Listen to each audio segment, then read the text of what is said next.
Hello, welcome back to Heretic Owl Tarot. My name is Liz and I will be guiding you on this journey today. These are the readings for the human design profile, and also there will be readings for the human design types. So stick around, for that. We're going to be using the Spellcaster's tarot, which I love because this is probably one of the first 5 tarot decks I ever got. And I haven't used this deck probably actually in years. So before every reading, I do ask the deck if it wants to do all 16 now of the readings, and I'll just shuffle until it kicks out basically like a yes or no card.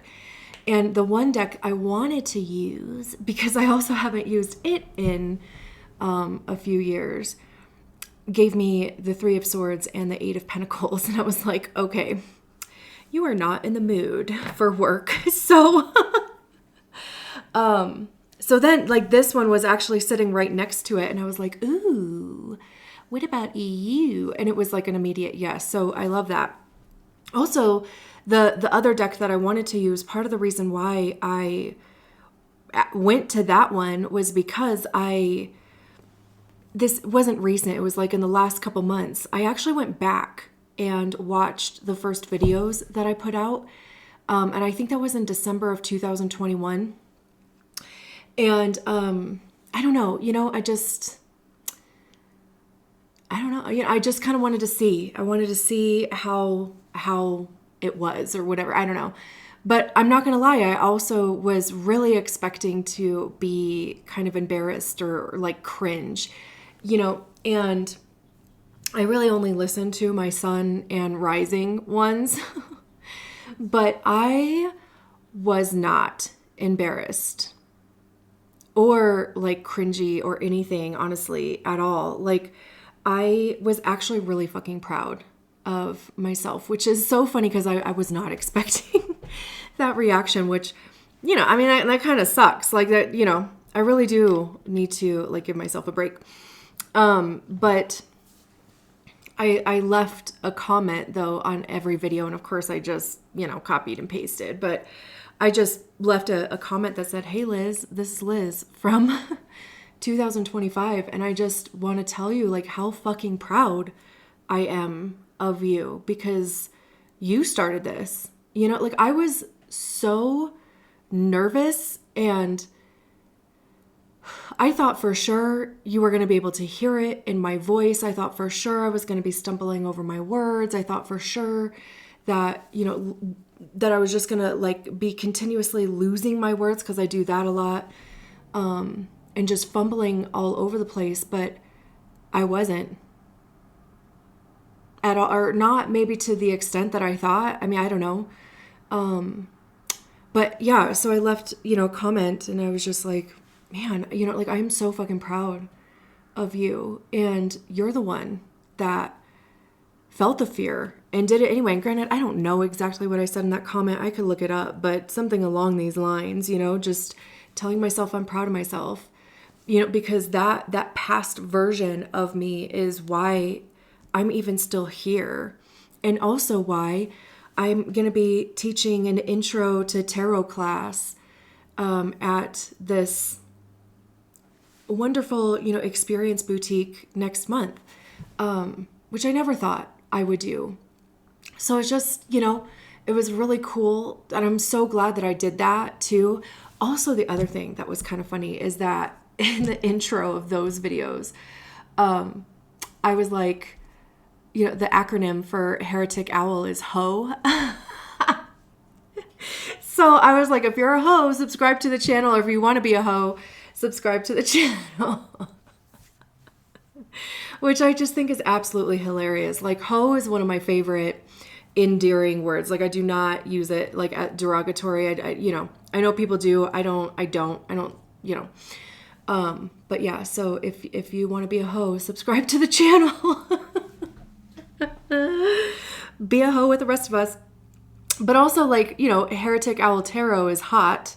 So, you know, being a hoe makes you hot, you know, or whatever. I can't say, like, you know, do hot girl shit because I don't know if Megan Thee Stallion trademarked that. But anyway, just funny. Just funny. And also too, like I said, like I just remember being so fucking nervous. I literally, I had a phone that barely had any memory on it. I had a computer that barely had any, I could literally only do one video at a time because I didn't have memory or storage on like any device, you know, to actually do multiple videos at a time. And I was using like a folding table, and I had my, I should have grabbed it actually. I had my little owl stone or whatever, which I do still have. But anyway, yeah, very cool. So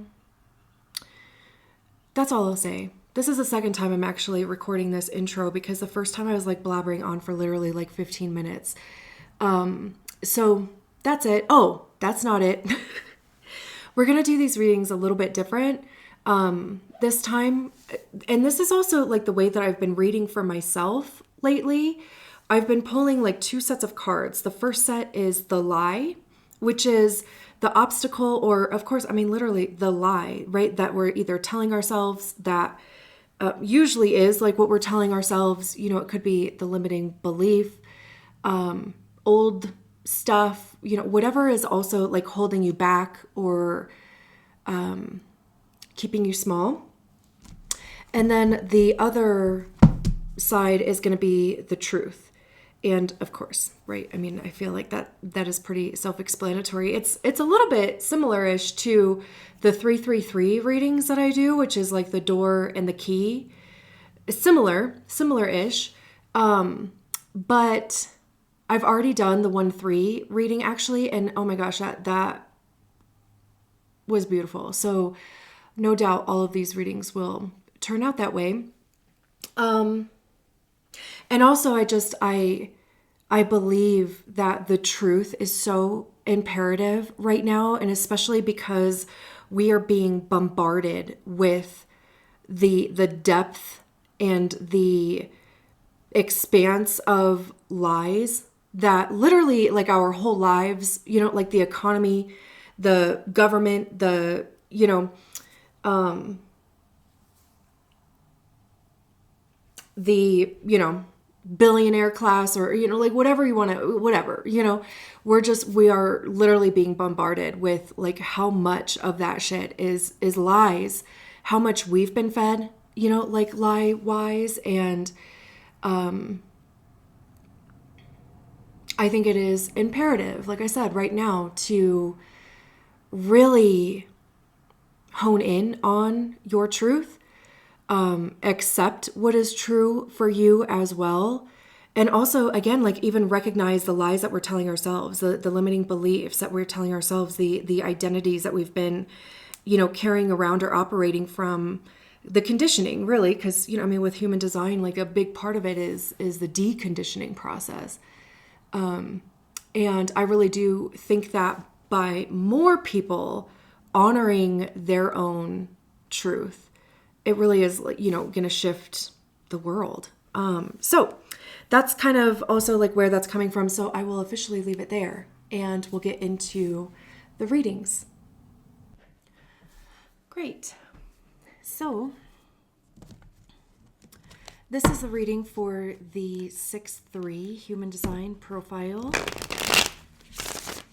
the role model martyr. If you don't know what your human design profile is, there is a link in the description for you to get your human design body graph, and your profile will be listed on there. Your type will be listed on there as well. And I was like planning to do the whole, like, what's the lie, what's the truth for the types as well. But all of a sudden I'm like, I don't know if that makes sense. So I don't know. I might do it for the zodiac signs actually. I don't know. it'll be a surprise to all of us, I guess. So if you didn't watch the intro, we are pulling cards for what is the lie and what is the truth. The lie, you know, it's probably pretty like self-explanatory, but the lie is, you know, I mean, it could be what we're telling ourselves. It could be the perception that we have. It can be the patterns, you know, like the reasons why we're doing things or not.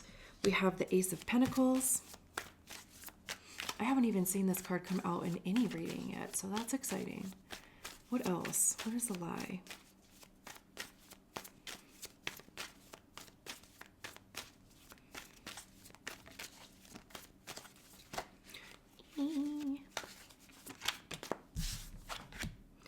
Nine of Swords. And what is the truth? The Chariot.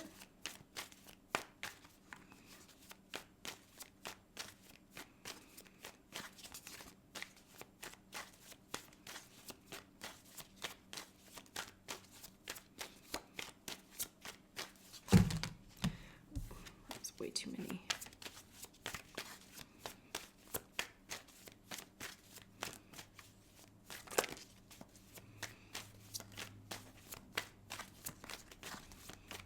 I just want like one more card.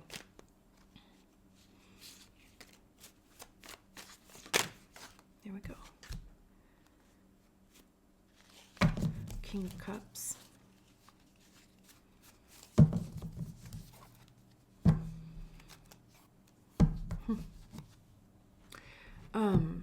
I will be right back because I'm fucking freezing. So I'm like, let me fix that.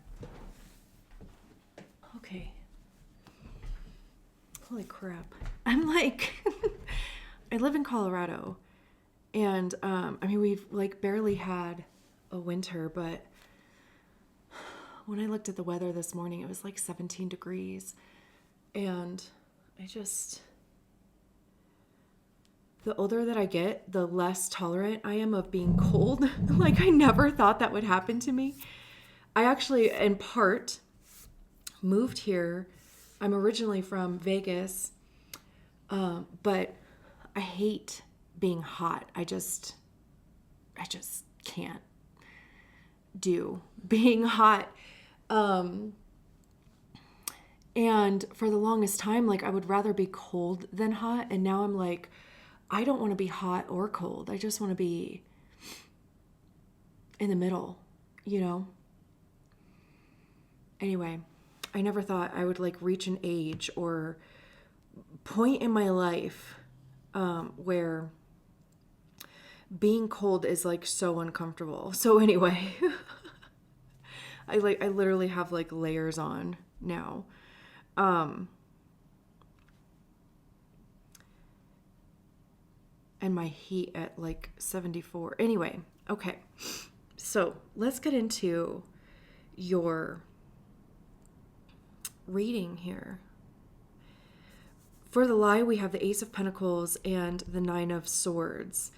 There's definitely something in your story, limiting beliefs, some sort of anxiety, even fear around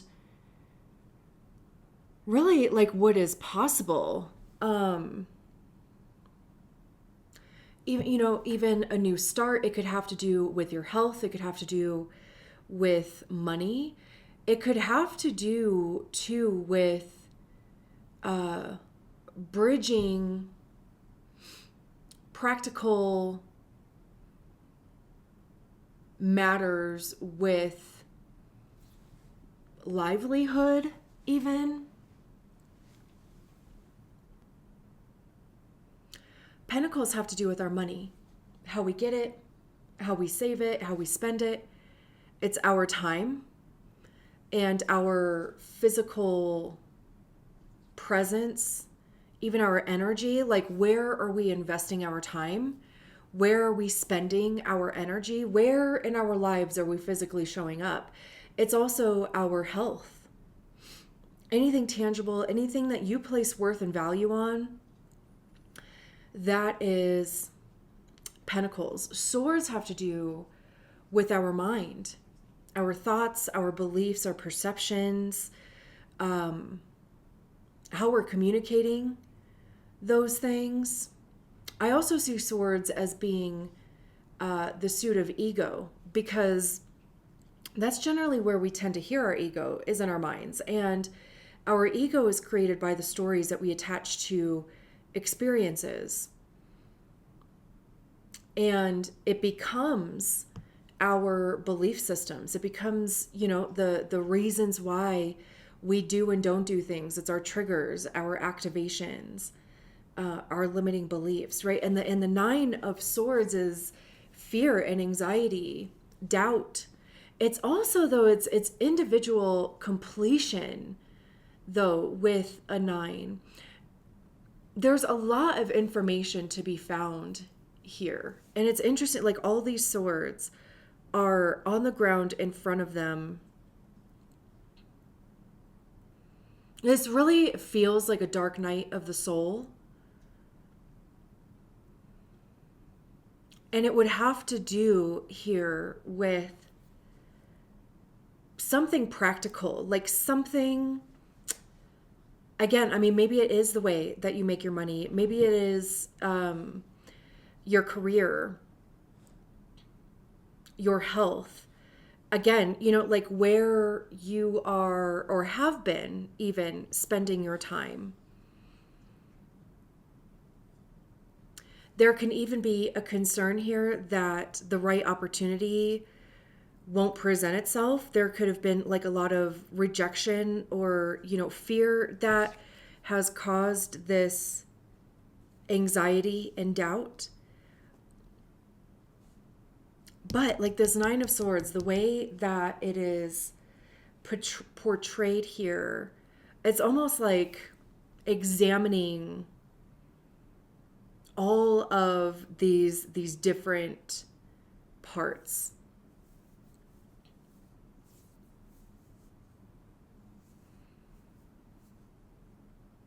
And that's what, like, I kind of started to say, that there's a lot of information to be found in the Nine of Swords, because it's a good opportunity to observe what's causing the fear, what's causing the anxiety. Like, what is that saying? If you are fearful, you're living in the past. If you are anxious, you're living in the future. And all that you have control about is the present. But, like living too far in the past, it's like, thinking that, or believing, I should say, that a way things unfolded or worked out, in the past is going to be how it's going to go every single time. Or again, like living too far in the future, it's like it's having like too much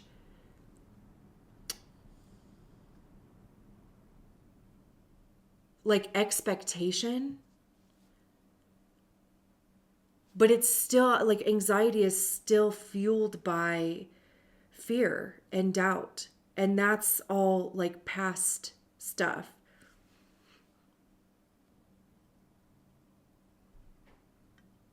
This can even feel like being directionless. And it's like an extreme Two of Swords energy to me.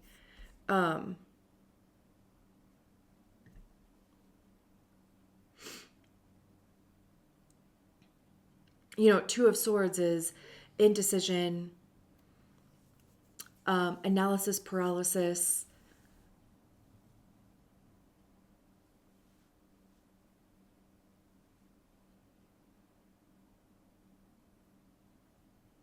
almost to like not even wanting to be like involved in a decision. But like I said, like this almost kind of feels like that on steroids. And there's 9 swords here to have to like sift through. I mean, of course, there doesn't necessarily have to be like 9 situations or 9 stories or, whatever. But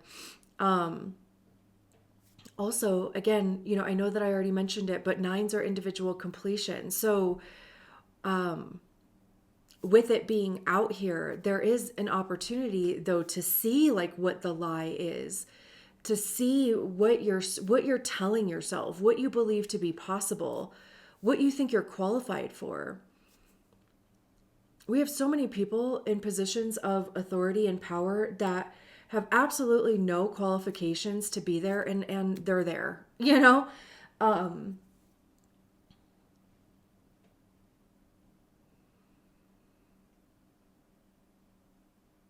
It almost really does seem like a self-worth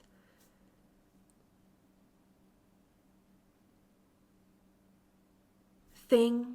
I was going to say issue, but I don't necessarily want to call it an issue, but it just, like there's something around your self-worth and how you are perceiving that in whatever, I mean, of course it could be in any area with pentacles, how you look, how you express yourself, the roles that you take on, whether that be in relationship or jobs, people pleasing. Again, like, your worth coming from low self-esteem and like having to like overly achieve in order to like prove something. Over here though, I love that we have the Chariot that came out actually in the truth, and the King of Cups. Even like these are both water cards. This is air and earth over here.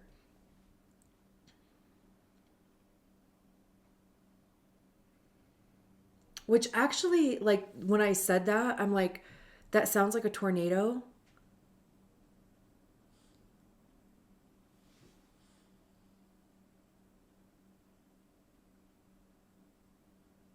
Which, like when I use the analogy of like tornado, because I have multiple times, it's like when I'm spiraling, it's like all of a sudden I just kind of feel swept away by thoughts, by like, again, like limiting beliefs, by like shame stories, whatever, Brene Brown calls them gremlins. But it's like, every once in a while, it just all comes on at like one time. And then, like I said, like I kind of feel swept away by it. And it does feel like a tornado.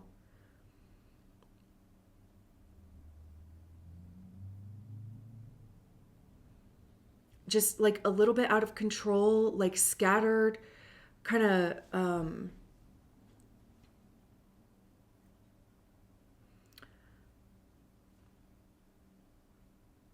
damaging to self-esteem too, and also like the whole thing with ego is that it's like literally the purpose of it is to keep you safe. Like the body doesn't know that you're not like running away from danger or some, that your life is actually on the line. It just knows that there is an activation in your body. There's emotion, or again just activation in your body, and your brain is like, oh shit, we need to neutralize this. So we're just going to start kicking out kicking out stories, kicking out the program. We're just going to start running the same program.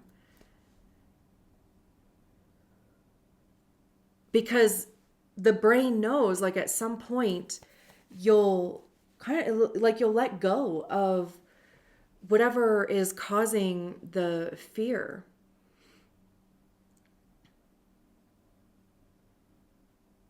or whatever is like causing and it's usually just you trying to expand, or trying to grow in some aspect. Maybe it's applying for a job that you're qualified for, but it is a promotion in some aspect. Or when you are trying to like focus on your health, when you are showing up in a different way, but there's some fear wrapped around that because of past experiences, or even just the uncertainty of the future. So your brain's like, oh, we got this, right? Like, and the other thing too, with like when you are forging new path, like when you are charting new territory, your brain also, and your body, like they don't have data to measure, right? Like they just, again, all that it knows, all that our bodies know is that there's this activation happening. We need to save ourselves. But there's this and that's what I was saying, like with the Nine of Swords, like there's a lot of information to be found in there, because that you can even self-soothe and be like, I'm not dying, I'm safe, this is just new.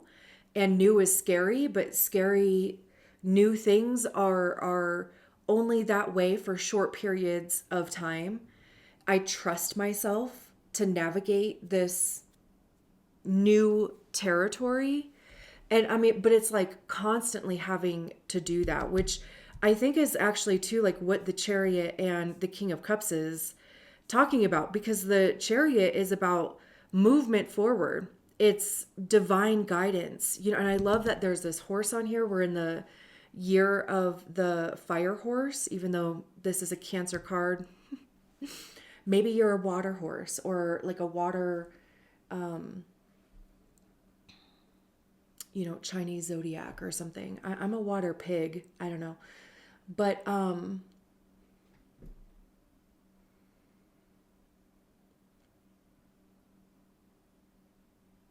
also even this big ass lotus here, when we think lotuses, like they grow in swamps, or like kind of murky water, and they grow from the bottom of this body of water, and they grow up through darkness, really, which we have this dark night of the soul thing happening over here. And then they reach the surface, and they blossom into these beautiful flowers, right? And that's like literally what I feel like is happening for you. And it's like recognizing, and also even just having the sixth line, having the third line. It also, of course, depends on like where you are in your sixth line experience. If you are still before your first Saturn return, you're operating as a 3-3. Like your strategy and authority is designed to help you enter into the quote unquote correct experiences for you, and when to exit those experiences. And then your profile is how you interact with those experiences or the people in them, right? And so for the first almost 30 years, you're living and experiencing things as a 3-3, which I can imagine being, I don't want, not difficult, but different than a lot of people's experiences. It's a lot of trial and error. It's a lot of making and breaking bonds. It's a lot of life just, kind of showing up to you. Like it's described as like life bumping up against you. It's a lot of figuring out like how things work. This is all wisdom though, but it can feel like failure or mistakes, or just another thing that didn't work or whatever. But the truth is that all of those experiences are literally lessons, and it is wisdom for you. And then, after your Saturn return, you go up on the roof,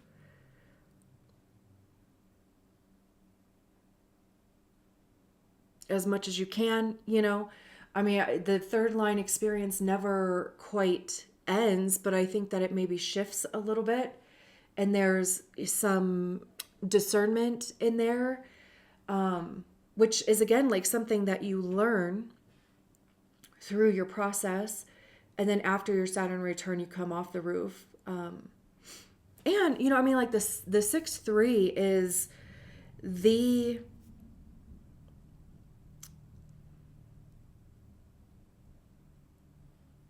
I feel like I've heard it described as like it's the profile that will have the most impact in that role model role because of the experiences, because of how you even perceive and how you even work with those. Because like once you're on the roof, right, it's figuring out like what did you learn, what stays, what goes, like like what fucked you up. That's almost too like this 9 of Swords, like where did you get zapped?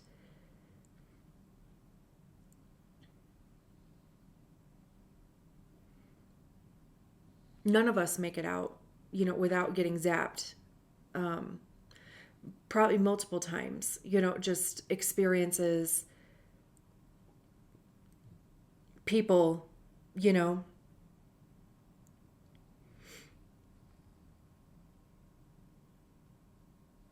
So over here, again, like the truth is,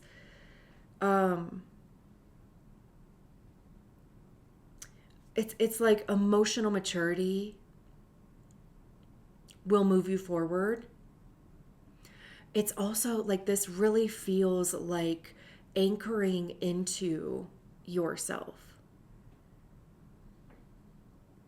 trusting yourself, giving yourself grace. The king is the highest expression of the suit, a master of water, which is our feelings, regardless of if you are emotionally defined or not. But there's a discipline there. There's an understanding there. An awareness even, it's intuition.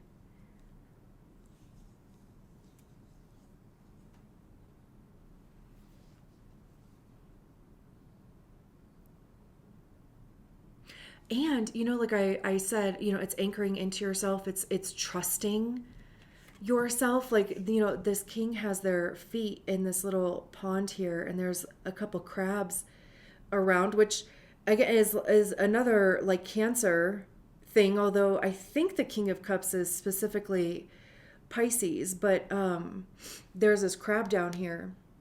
And I mean, there's so much shit going on in Pisces right now, or will be going on in Pisces.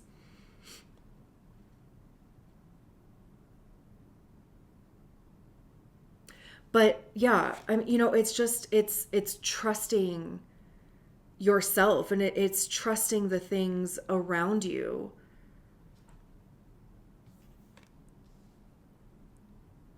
Somebody in fear or anxiety wouldn't put their feet in the water with crabs around, or what, they would be too worried about that. But the King of Cups is like, this is my element.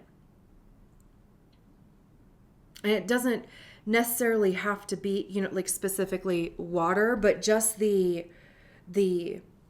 illustration or whatever, like, this is my element. That, like, I know this, and I know that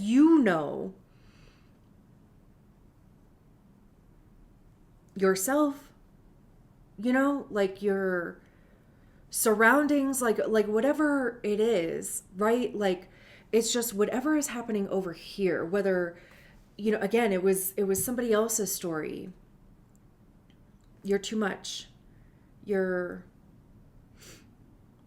fucking up. your whatever, the way that even you're perceiving your process.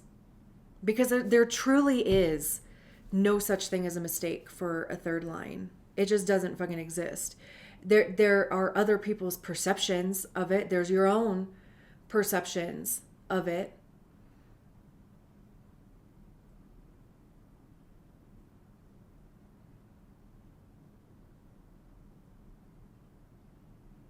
But that's in your mind. That's in your ego. That's in the way that you are thinking about it, versus over here is like being in the flow and allowing, your interest to guide you, allowing your intuition. This could even be strategy and authority, of course, too, because like I said, like that's designed to help you enter into the correct experiences and when to leave them. This could literally be either one, the Chariot, entering into or leaving, or both, really.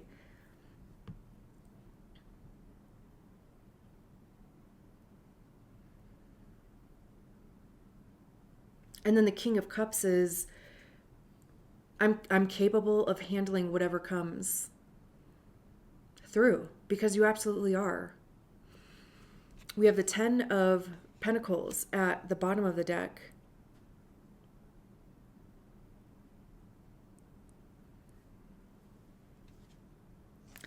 And the 8 of Swords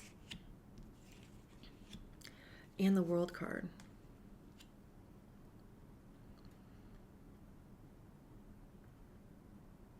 This really is like something that is living in your mind. Like, this really is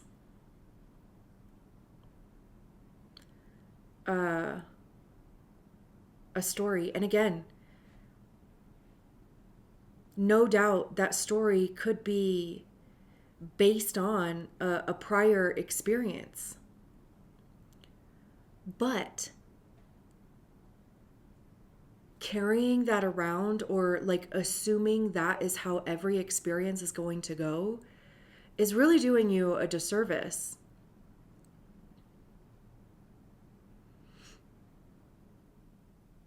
The 10 of Pentacles is legacy, abundance. It's, success as well. I mean, I kind of love that we go from the Ace to the 10 of Pentacles here. It's community, generations. This could be healing some sort of generational wound around money, around health, around even like support from community or support from your family.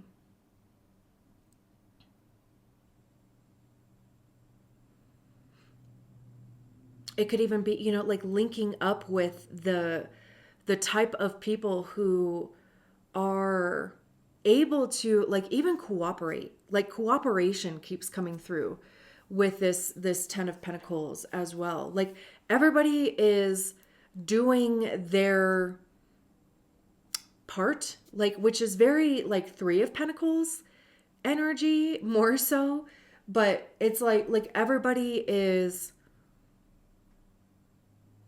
working together. There's a trust there. So again, like it could be that you find that, it's gotta be. And then we have the 8 of Swords here, which this is a self-inflicted mind prison. This is still, again, like thinking is the key word. Thinking that there's no way out. There's no opportunity available. There's no options available. You're stuck. You're trapped.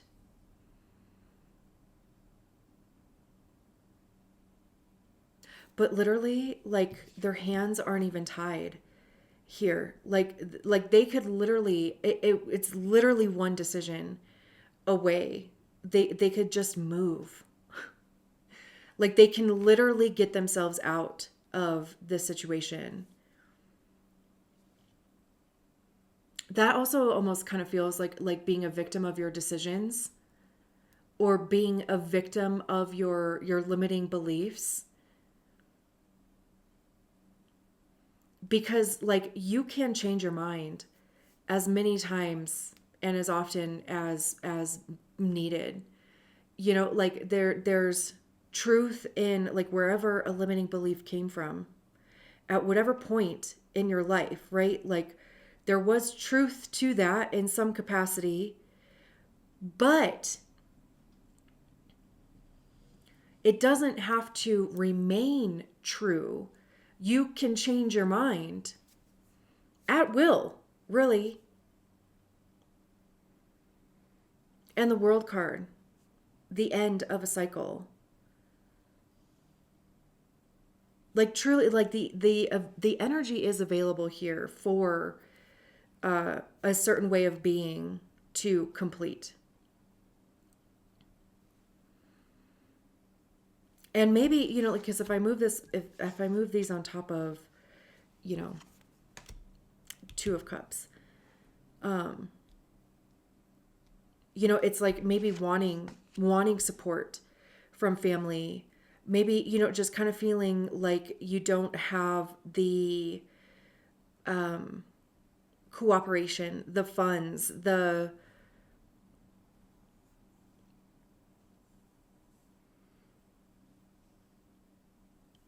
community, you know, to do something. The Eight of Swords on top of the Nine of Swords, like that's a double whammy of that story is living in your mind. And, you know, if it is based on what you don't have, it's like the focus is being put on that versus, you know, like this Chariot and the World card moving towards a completion. It's also like getting yourself out of there.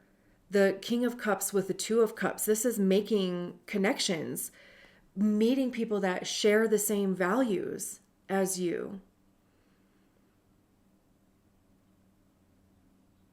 Like it's possible, but your brain or your story is telling you that it's not. And that could be coming from because maybe you do see this possibility, you know, and it's new and it's exciting and it's what you've wanted, but your brain is like, ah, if we get that and we lose it or we get disappointed or we get rejected or we fuck it up somehow or whatever, right? Like that's when those gremlins start getting really loud. And that's where, you know, even the tornado thing comes in, because then you just get like kind of swept away and all of the ways that something won't work out or can't or whatever, it could change or whatever, right? Over here is just like focus on what is in front of you, focus on what you can control. Healing, you know, like there's an emotional healing aspect here with the King of Cups.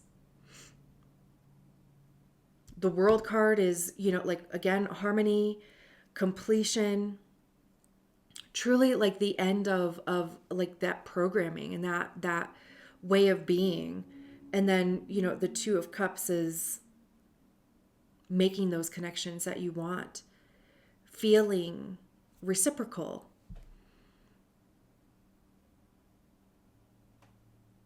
Beautiful. I'm going to leave it there. Thank you so much for allowing me to read your cards. I will talk to you soon. Bye.